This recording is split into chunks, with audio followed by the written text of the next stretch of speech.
Hey YouTube, it is Lucy. Quick update. I had my oncology appointment today and it went so.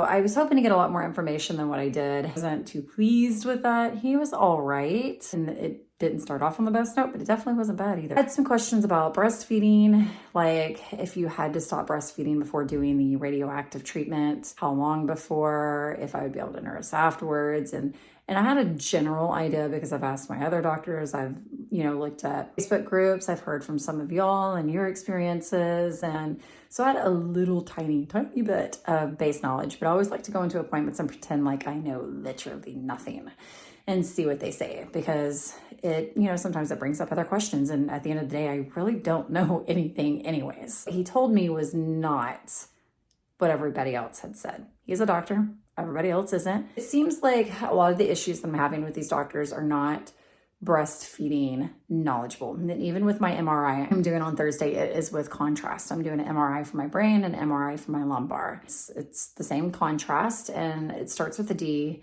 Daliadim, I don't even remember. It starts with the D. Asked the imaging place, and they're like, you're gonna have to pump it up for 48 hours. But then when I posted on my Facebook, a friend of mine who is a breastfeeding lactation specialist, and it's the complete opposite of, what they were saying, which is, she's like, you can just breastfeed through it. It's fine. There's also okay, my kid has a chromosomal abnormality. So how much of this could affect him? And does anybody really know? Because it's not that common. His situation's not that common. I have the time to just throw myself into research like I normally do. And there's too many things for me to research right now. Finally going into a lot of these things, and a lot of, I realized, it seems like common sense, but at the same time, it wasn't to me in the moment. I didn't even realize it until today, that a lot of the depression and anxiety is coming from me wanting to protect Sutton and breastfeeding. Maybe I should just stop. Maybe I should just transition to formula. It's always going to be what ifs. But if you walk outside your door and you get struck by lightning, those things don't bother me though. It's always my kids. Like, I'm always so paranoid. And yet when I see other people with their kids and some of the things that they do, I'm like, oh, I'm fine. I'm not at all worried about that. It's weird. It's just, I don't know. It's weird. That's how my oncology appointment went. He basically said, true or not, I don't know, because I kind of stopped believing everything that he said after that point. A month after surgery, we would do some blood draws, check the TSH levels. I know there's plenty of y'all out there who've been down this path, so please, enlighten me if what I am saying is wrong. That if the if the numbers come back zero, then we could do the radioactive then. You got to factor in all the breastfeeding stuff. If not, I'm not sure what happens then. And honestly, y'all, right now, I'm not sure I want to do the radioactive treatment. And every thyroid group I've been on, and everybody says thyroid cancer is the best cancer you can get. You can cut it out and be done with it. And I'm telling y'all right now, that's bullshit. And if you don't like that word, I'm sorry, but it is. It's bullshit. And I've seen it time and time again in all of these groups and everybody else, where it's like, no, it came back in their collarbone. It came back more often than not in breast. They ended up with breast cancer. So many of them ended up with breast cancer. Lymph nodes, their neck. I mean, it just metastasized in other ways. And it's a lot of people, and that's scary. When you find out you have cancer and you hear the word cancer, it's like, oh my gosh, and then you're on this roller coaster of emotions, because then you're being told, oh, it's thyroid cancer. Oh, it's just thyroid cancer. And you want to get your hopes up, and I hate hearing those words, but at the same time, it's like, okay, maybe it's not as bad as I'm feeling inside, which is scared and frightened and like a little child, who wants her parents, and another conversation. And now it's not that. And now I'm seeing, like I said, everybody else, the cancer is coming back in other ways. And there's been studies that show that when you do the RAI, it tremendously increases your risk of getting leukemia, which is odd, because it's like, you need the radioactive to kill the thyroid cancer, but yet the RAI is known to cause cancer. What?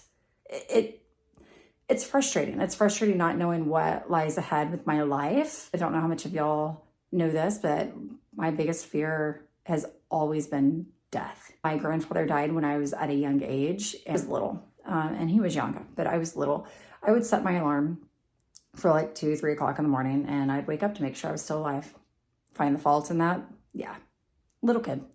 It's like, you wouldn't know if you died because you wouldn't wake up, but apparently I was not the brightest kid.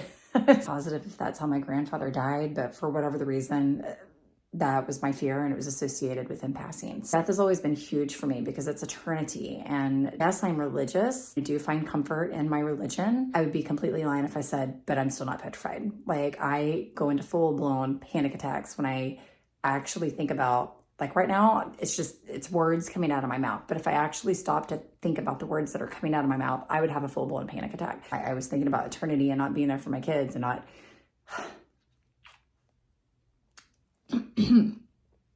Kids.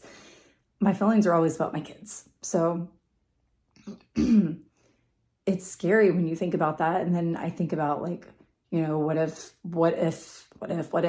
it came back, and what if this affects my children? What if it puts my kids at a higher risk?